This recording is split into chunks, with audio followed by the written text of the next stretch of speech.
Is an active member of the all-party group and demonstrates his deep knowledge of the issues we're discussing today.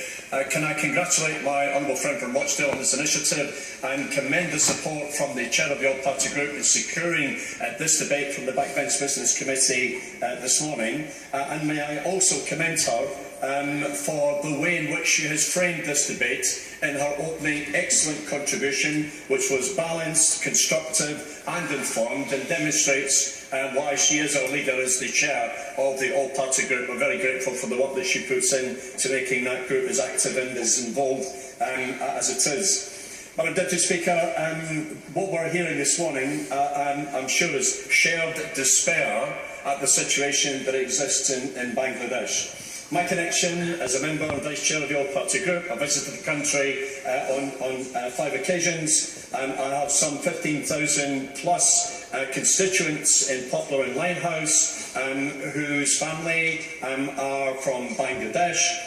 Some of whom support the Awami League, some of whom support the BNP. I suspect there are probably even some who support Jamaat, but we won't talk about them at the moment. My wife is a trustee of the Shripur Village Orphanage in Bangladesh, and I'm a patron, which has been going for 25 years this year and looks after 1,000 destitute mums and kids in Bangladesh, and of which we in Britain are proud because it was founded by a British Airways stewardess, Pat Kerr, and promoted by the BBC and British Airways. And I did a 2-week stint in Bangladesh and Dhaka in 2008 with my wife on VSO. And just as an aside, Madam Deputy Speaker, probably my most memorable headline was secured during that visit when, as part of our activities with the NGO to which we were attacked, we visited Bangladesh's largest legal brothel, 1,800 prostitutes, to look at the sexual health advice and the anti-HIV/AIDS activity they were promoting. And my headline in the Dhaka Daily Star the next morning was, "British Aviation Minister visits brothel." Now, not the most encouraging information that Number 10 received that September, but I still managed to front the Labour government's initiative on additional aviation capacity in the South East, which fortunately the Davis Commission now seems to be agreeing with, Madam Deputy Speaker. But I have strong connections with Bangladesh. The international reaction is pretty consistent, as it has been in this chamber this morning, from Washington, Beijing, Brussels and the UN, and as I say, strongly repeated here in this chamber today. All are calling for calm, for dialogue and for a fresh approach. It's been said by many speakers already this morning, Madam Deputy Speaker, Bangladesh is a young democracy, is one of the poorest countries in the world, suffers greatly from climate change, but has strong international support and has made dynamic economic progress in its young history and demonstrated great generosity and spirit. And that's what makes recent events doubly disappointing, especially after the 2008 election, where there was nearly a 90% turnout, declared free and fair, as mentioned by the Honourable Lady in her opening speech. The problems that we have seen over the War Crimes Tribunal, over the international caretaker electoral arrangements, the death penalty and the adjustments that the Honourable Gentleman from Bedford has mentioned as punishments, as well as the unprovoked violence from political extremists and the concern in respect of overreaction, have all conspired to exacerbate the problems faced by the country. Given the progress since the 1971 War of Independence, the country's political leaders have serious questions to face. Both main political parties have demonstrated immaturity and petulance. The Awami League and the BNP have both boycotted Parliament after election defeats, but both came to their senses. And I thought the Honourable Lady's history of the problems of both governments, the problems of the different systems that have been applied, was extremely fair, and I think demonstrates that there is open support in this House and I'm sure across Britain for the Bangladeshi political parties to get together to try to resolve their difficulties. The challenge for Prime Minister Sheikh Hasina and the Awami League now is how to reach out to Begum Khalida Zia and the BNP and rebuild confidence. The consequence, if there is no stabilisation, could reduce Bangladesh's world standing and consequently harm its economy. No one wants to see that outcome, Madam Deputy Speaker. Yesterday, I, and I'm sure other colleagues here, met minority groups based in the UK, citizens who were demonstrating in Parliament Square, raising concern about the violent attacks on Sikhs, Hindus, Christians and others in Bangladesh, which regularly occur at every election and need to be condemned.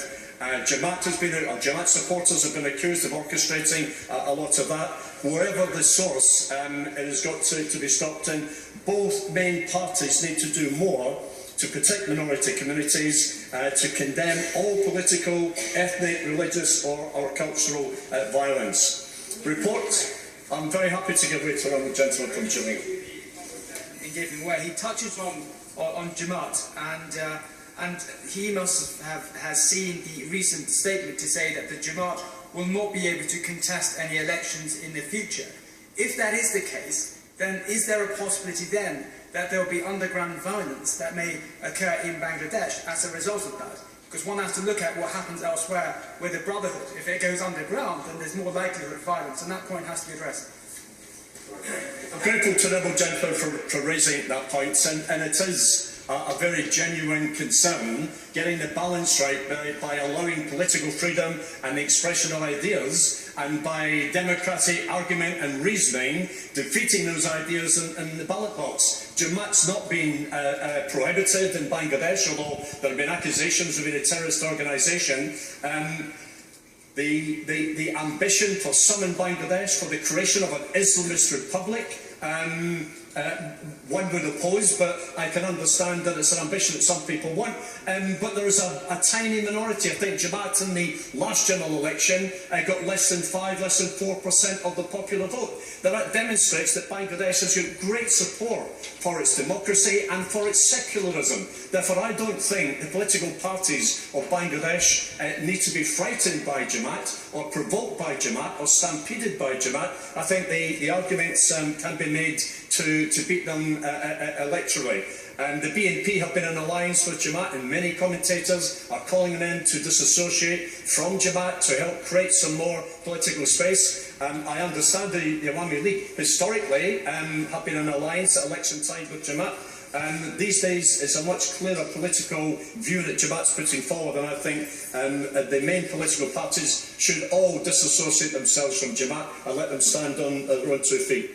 It's been said, Madam Deputy Speaker, the withdrawal of international investment is very worrying. Of course, I'll give way to Roman. Obviously, I endorse very much what he is saying and what the Honourable Member for Bedford said and the other colleagues. But would he agree with me that to build the trust, a caretaker government will be necessary to ensure fresh elections? Certainly, the calls for new elections, I think, are very premature at this point in time.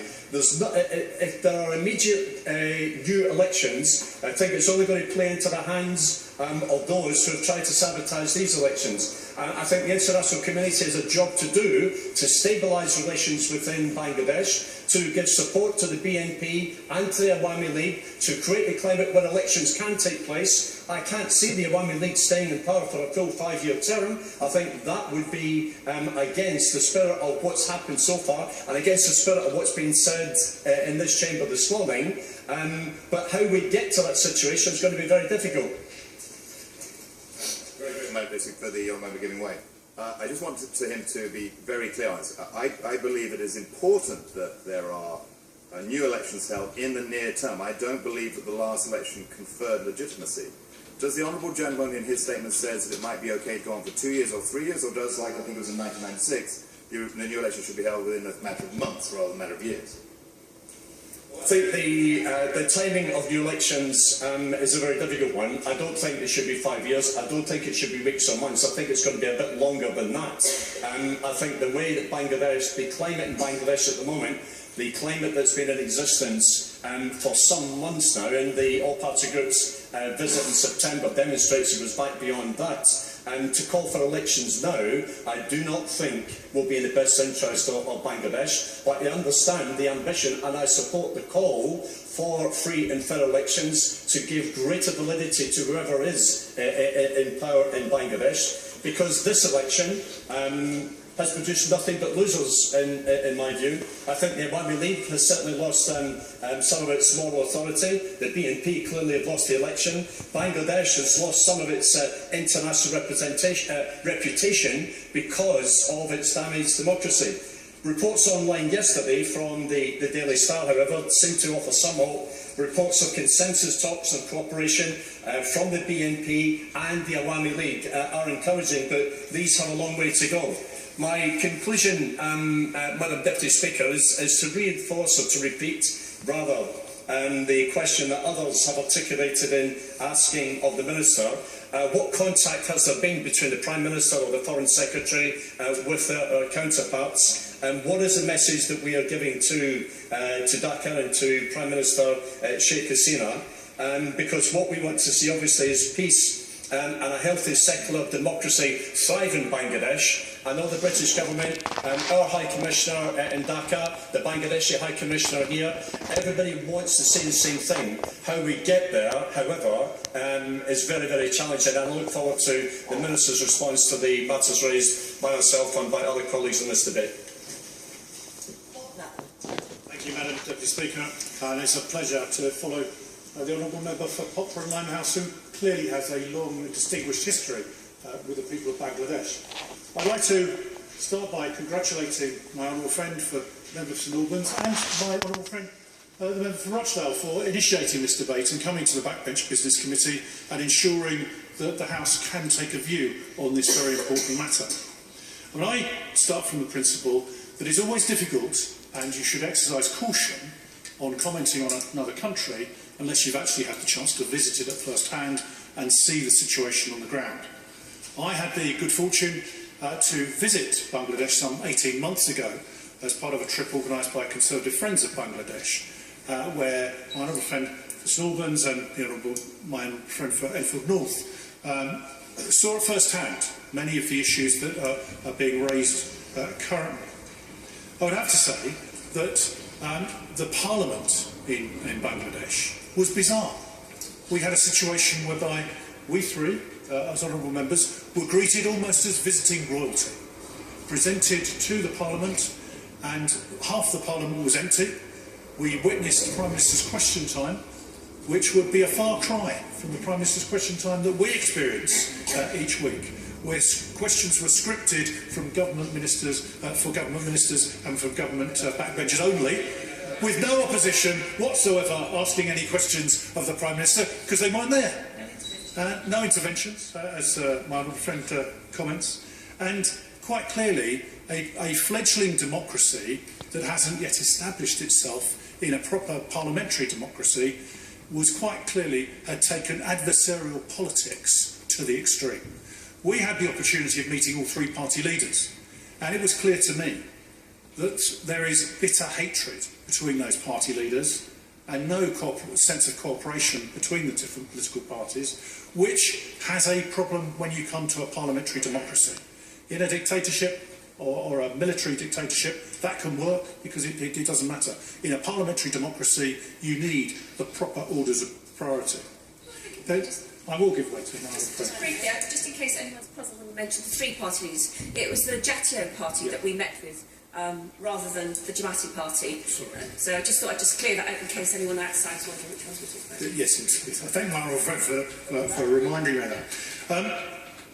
Equally, I think there was complacency from the government of the day. I remember the government chief whip telling us at first hand, don't worry, when we come to those elections, the BNP will not boycott them because they fear for losing their seats. They believed that they could bend and twist and everything would be all right, and then there'd be an election which the government of the day expected to win, but equally that the BNP would bow and participate fully in those elections. Clearly, that was misguided and wrong, and has led, I think, directly to the impasse that we currently have. Other honourable members, of course, have referred to the violent history of Bangladesh and how it began. what has happened over the past, and I don't intend to dwell on that because it's been well covered. But I do take the view of saying, although there have been advancements in the economy in Bangladesh, the bitter poverty that exists is something that has to be addressed.